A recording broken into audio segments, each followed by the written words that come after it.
নমস্কার,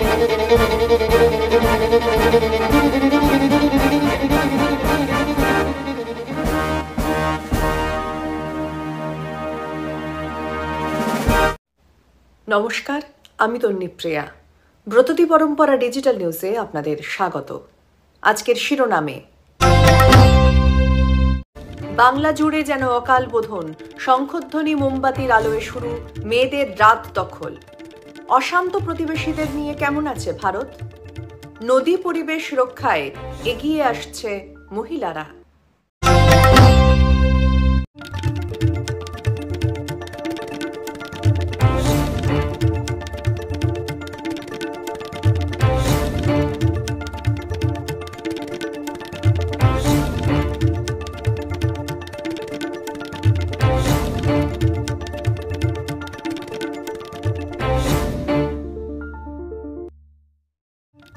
১৩ বছর বয়সী লেই মুজি নামের একজন চীনা বালিকা বেজিংয়ের একটি হলে ভারতের অন্যতম প্রাচীন নৃত্যশৈলী ভারতনাট্যমের একটি রূপ আরেঙ্গত্রাম পরিবেশন করে নতুন ইতিহাস রচনা করল চীনে।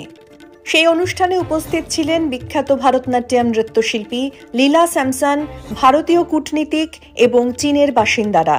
প্রসঙ্গত, চীনে ক্রমশই জনপ্রিয় হয়ে উঠছে ভারতীয় এই ধ্রুপদী নৃত্য।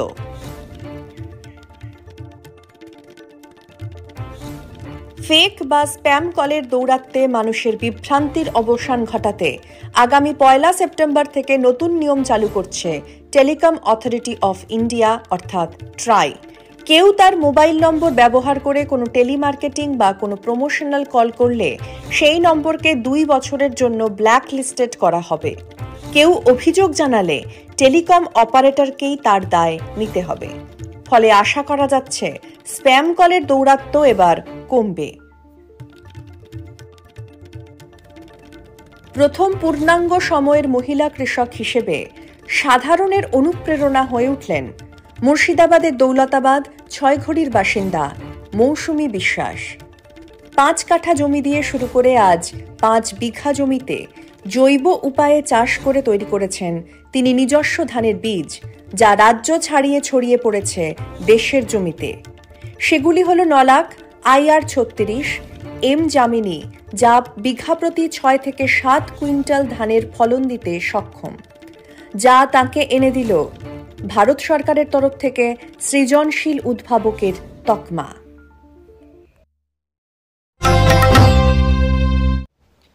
মধ্যরাতের সন্ধিক্ষণে দাঁড়িয়ে গর্জে উঠল বাংলা। মেয়েরা রাত দখল করো, নজিরবিহীন এক স্বতঃস্ফূর্ত আন্দোলন দেখল বাংলা।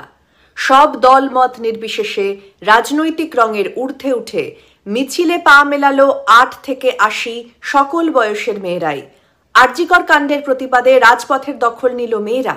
কলকাতা থেকে কালনা, বনগাঁ থেকে বেহালা, সর্বত্রই দেখা গেল এক চিত্র। স্বাধীনতা দিবসের ঠিক প্রাক্কালে বাংলা জুড়ে মেয়েদের এক অন্য স্বাধীনতা হাসিলের লড়াই। In the stroke of the midnight hour, স্বাধীনতার প্রাক্কালে আক্ষরিক অর্থেই জেগে উঠল বাংলা তথা গোটা ভারত। রাত বাড়ল, পাল্লা দিয়ে বাড়ল ভিড়। বুধবার রাতে রাস্তার দখল নিতে শুরু করল মেয়েরা। যাদবপুর একাডেমি কলেজ স্ট্রিট তো বটেই, শহরের প্রতিটি কোণা, জেলায় জেলায় চলল জমায়েত। এমনকি রাজ্যের সীমানা পেরিয়ে দিল্লি, মুম্বাই, বেঙ্গালুরুও রাত জাগছে আরজিকরের নির্যাতিতার ন্যায় বিচারের দাবিতে। রাত দখলে নেমেছে সুদূর এডিনবরাও। এই রাত দখলের কর্মসূচির প্রথম ডাক দিয়েছিলেন রিমঝিম সিংহ। গত ১০ই আগস্ট রাতে ফেসবুকে একটি পোস্ট করে মেয়েদের রাত দখলের আহ্বান জানান তিনি। এরপর প্রেসিডেন্সির প্রাক্তনী রিমঝিমের ডাকে সাড়া দিয়ে লক্ষ লক্ষ মানুষ যে এইভাবে রাজপথে নামবেন তা হয়তো শুরুতে ভাবেননি তিনি।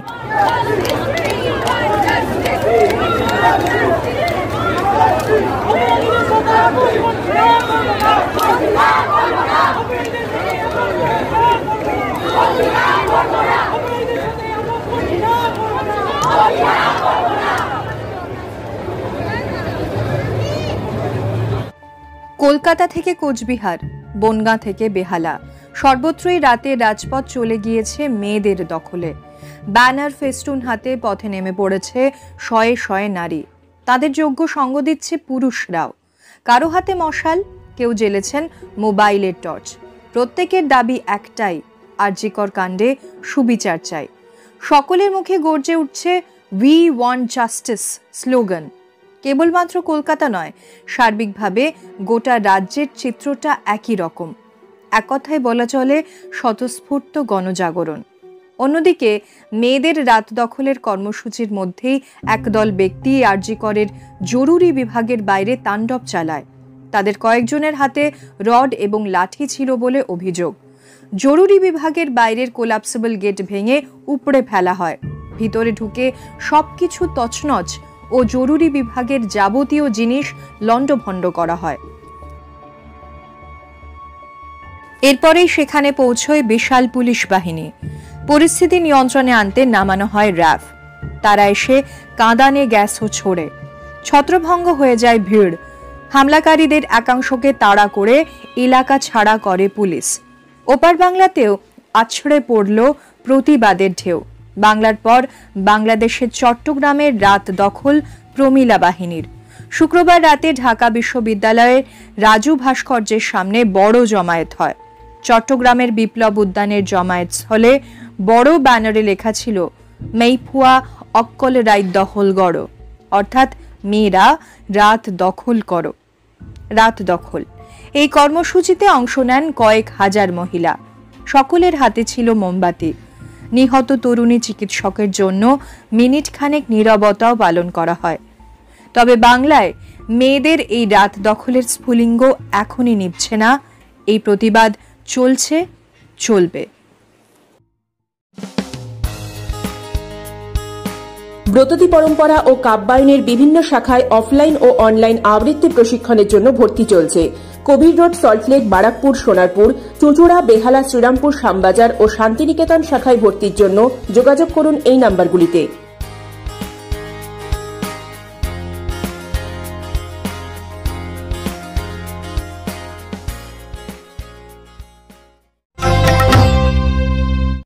পৃথিবীর প্রত্যেকটি দেশের থাকে স্বতন্ত্র বিদেশ নীতি। ভারতও তার ব্যতিক্রম নয়। বরং ভারত তার জোট নিরপেক্ষ অবস্থানকে বজায় রেখে অর্থনৈতিক উন্নতির সাথে দৃঢ় ও সুসংহত বিদেশ নীতিতে ক্রমেই আরও পোক্ত হয়ে উঠেছে। সাম্প্রতিক সময়ে ভারতের প্রতিবেশী দেশগুলি ক্রমাগতই অশান্ত হয়ে উঠেছে এবং উঠছে। তার মধ্যে আফগানিস্তান, শ্রীলঙ্কা, মায়ানমার ও বাংলাদেশে ঘটেছে আমূল রাজনৈতিক ও প্রশাসনিক পরিবর্তন। শান্তি নেই পাকিস্তান ও নেপাল নিয়েও। মালদ্বীপ সরকারের পরিবর্তন ও নতুন সরকারের ভারত বিরোধিতা আশঙ্কায় রেখেছে ভারতকে। এই দ্রুত পরিবর্তনশীল রাজনৈতিক প্রেক্ষিতে ভারতের অবস্থান ঠিক কোন জায়গায়, বিস্তারিত বিশ্লেষণ শুনব এবারের প্রতিবেদনে। 1992 সালে ভারত গ্রহণ করেছিল লুক ইস্ট পলিসি, পূবে তাকাও নীতি। পরিবর্তিত ভূরাজনৈতিক পরিস্থিতিতে এই নীতির সামান্য পরিবর্তন করে 2014 সালে এর নাম দেওয়া হয় অ্যাক্ট ইস্ট পলিসি। এর উদ্দেশ্য ছিল ভারত ও প্রশান্ত মহাসাগরীয় এলাকায় অর্থনৈতিক সহযোগিতা ও সাংস্কৃতিক বন্ধন বৃদ্ধির মাধ্যমে কৌশলগত সম্পর্ক বাড়িয়ে চলা। এই উদ্দেশ্যেই গড়ে তোলা হয় association of south east Nations, ASEAN. বর্তমানে এই পররাষ্ট্রনীতির নাম দেওয়া হয়েছে নেবারহুড ফার্স্ট বা প্রতিবেশী প্রথম। নাম শুনলেই বোঝা যায় ভারতকে একেবারে ঘিরে আছে যে দেশগুলি, তাদের সাথে সম্পর্কের উন্নয়ন। কিন্তু এই উপমহাদেশের দেশগুলিতে বেশ কয়েক বছর ধরেই চলছে বিভিন্ন অস্থিরতা। 2021-এর 1 ফেব্রুয়ারি মায়ানমারের গণতান্ত্রিকভাবে নির্বাচিত সরকারকে টেনে নামায় মিলিটারি জুন্টা। ক্ষমতা দখল করে নেয় তারা। শুরু হয় সাধারণ মানুষের প্রতিবাদ আন্দোলন। নৃশংস পথে সেই আন্দোলন দমানোও হয়। আজও মেটেনি সেই সমস্যা। এদিকে আফগানিস্তানের মাটি থেকে আমেরিকার সৈন্য সরিয়ে নেওয়ার পরেই গত 2021-এর অগাস্ট মাসে ক্ষমতা দখল করে তালিবান শাসকেরা। সেখানে শুরু হয় মধ্যযুগীয় ইসলামী শাসন ব্যবস্থা। গণতান্ত্রিকভাবে নির্বাচিত নয় এমন শাসকের সাথে সম্পূর্ণ সখ্য স্থাপন ভারতের পক্ষে যথেষ্ট বিড়ম্বনার। 2022-এর এপ্রিল থেকে জুলাই মাস পর্যন্ত শ্রীলঙ্কায় চলে গণ অসন্তোষ ও আন্দোলন। ফলত তৎকালীন প্রধানমন্ত্রী ও প্রেসিডেন্ট বাধ্য হন গদি ছাড়তে। ততদিনে অর্থনৈতিকভাবে বিপর্যস্ত হয়ে পড়েছে শ্রীলঙ্কা। ভারত এগিয়ে আসে সাহায্যে। স্থাপিত হয় নতুন সরকার। ধীরে ধীরে কিছুটা স্থিতিশীল হয় ছোট্ট দ্বীপ রাষ্ট্রটি। 2022-এর এপ্রিলেই পাকিস্তানের নির্বাচিত প্রধানমন্ত্রী ইমরান খানকে অনাস্থা প্রস্তাবের মাধ্যমে গদিচ্যুত ও পরে বন্দী করা হয়। ততদিনে অর্থনৈতিকভাবে বিপর্যস্ত হয়ে গেছে দেশটি। অনেক অশান্তি ও রক্তপাতের পরে সে দেশের প্রধানমন্ত্রী নির্বাচিত হন শাহবাজ শরীফ। নভেম্বর 2023-এ মলদ্বীপের নতুন প্রেসিডেন্ট নির্বাচিত হন চীনপন্থী মোহাম্মদ মুইজ্জু। প্রেসিডেন্ট পদে বসেই তিনি সেই দেশ থেকে ভারতীয় সেনা সরানোর জন্য তৎপর হয়ে ওঠেন। তাঁর মন্ত্রিসভার কয়েকজন সদস্য ভারতের প্রধানমন্ত্রী সম্বন্ধে কটাক্ষ শুরু করেন। শুরু হয় সম্পর্কের অবনতি। আর একেবারে পার্শ্ববর্তী দেশ বাংলাদেশের নাটকীয় পট পরিবর্তন, হিংসা ও নতুন করে উঠে আসা ভারত বিদ্বেষ তো এই সেদিনের কথা।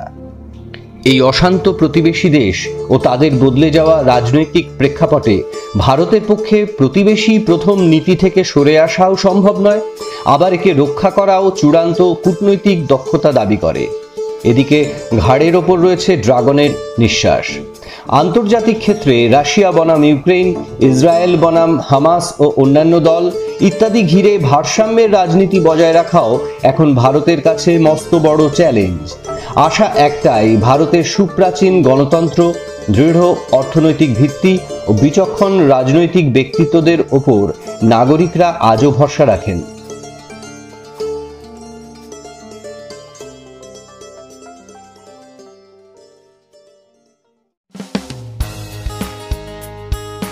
ব্রততী পরম্পরা ও কাব্যায়নের বিভিন্ন শাখায় অফলাইন ও অনলাইন আবৃত্তি প্রশিক্ষণের জন্য ভর্তি চলছে। কবির রোড, সল্টলেক, বারাকপুর, সোনারপুর, চুঁচুড়া, বেহালা, শ্রীরামপুর, শ্যামবাজার ও শান্তিনিকেতন শাখায় ভর্তির জন্য যোগাযোগ করুন এই নাম্বারগুলিতে।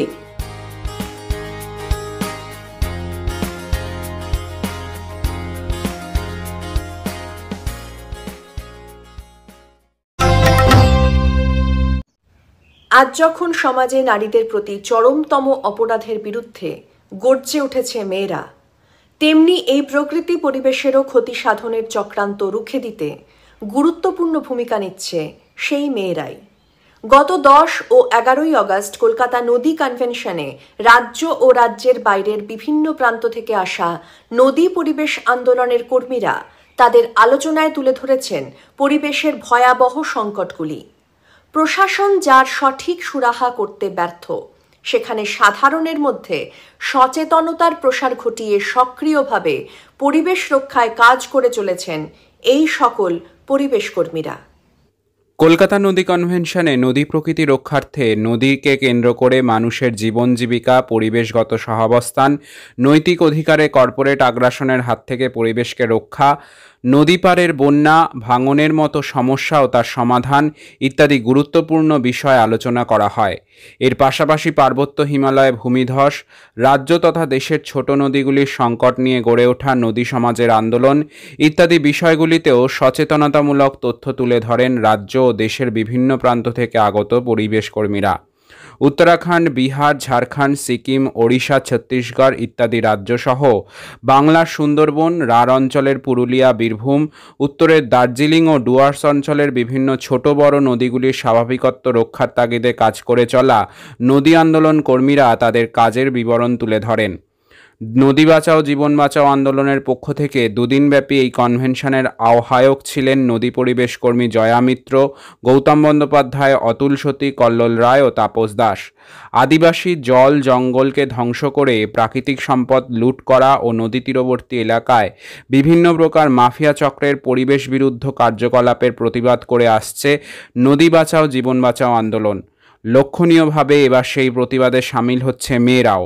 ওড়িশার বারবারার অরণ্য সংলগ্ন জনজাতি অঞ্চলে এইভাবেই আন্দোলন সংগঠিত করছেন পরিবেশকর্মী সন্ধ্যা দেবী ও বাংলার অপর প্রতিবেশী রাজ্য সিকিমে আরেক মহিলা পরিবেশকর্মী মায়ালমিত লেপচা বিগত কয়েক বছর ধরে তিস্তা নদীর ভয়াবহ বিপর্যয় রুখতে আন্দোলন করছেন। কলকাতা নদী কনভেনশন থেকে এই দুই পরিবেশকর্মী সাক্ষাৎকার দিলেন ডিজিটাল নিউজের ক্যামেরায়। मेरा नाम संध्या, मैं उड़ीसा से आई हूँ। मैं चिल्का झील के किनारे जो हमारा बरबरा रिजर्व फॉरेस्ट है, रिजर्व फॉरेस्ट के एरिया में हम लोग काम कर रहे हैं। और उस एरिया पे मैंने पिछले करीब 20 सालों से उस एरिया पे काम कर रहे हूँ। हमारा जो काम है कैसे लोगों के द्वारा, लोगों के मेहनत से ये जंगल को बचाया जा सकता है। उस एरिया पे जो पेरेनियल सोर्स है, पानी की जो सोर्स है, सालिया नदी है, उस नदी की बचाव किया जा सकता है। तो उस पे हम लोग काम कर रहे हैं। और अभी फॉरेस्ट राइट्स एक्ट आने के बाद लोगों के एक जो अधिकार है जंगल के ऊपर, ज़मीन के ऊपर और उस पानी के ऊपर, वो एक सांस्कृतिक अधिकार को कैसे बचाया जा सकता है, क्योंकि उस जंगल और ज़मीन जो है उस एरिया पे बसे हुए करीब 20,000 से ज़्यादा जो आदिवासी है, उस आदिवासियों का आजीविका, उनका संस्कृति, उनका विकास उसी पे निर्भर है। तो इस काम के लिए हम लोग ज़्यादा महिलाओं के साथ ही काम करता है, क्योंकि पानी की जो सोर्स है, पानी जब एक सोर्स बंद होता है, कई जगह पे नलचुआ सरकार ने खोदा तो वो पानी की सोर्स बंद हो गया, तो बहुत दूर में जाके वो पानी लाना महिलाओं का काम होता है। जंगल पे दिन भर काम करना, जंगल को पहचानना, ये महिलाओं ज़्यादा जानते हैं। My name is Mailmi Lepcha. Basically I'm a social and environment activist. I'm from Zongu in Sikkim, which is in North District. So today I'm representing affected citizen of Teesta. I've come to attend this convention, river convention in Kolkata.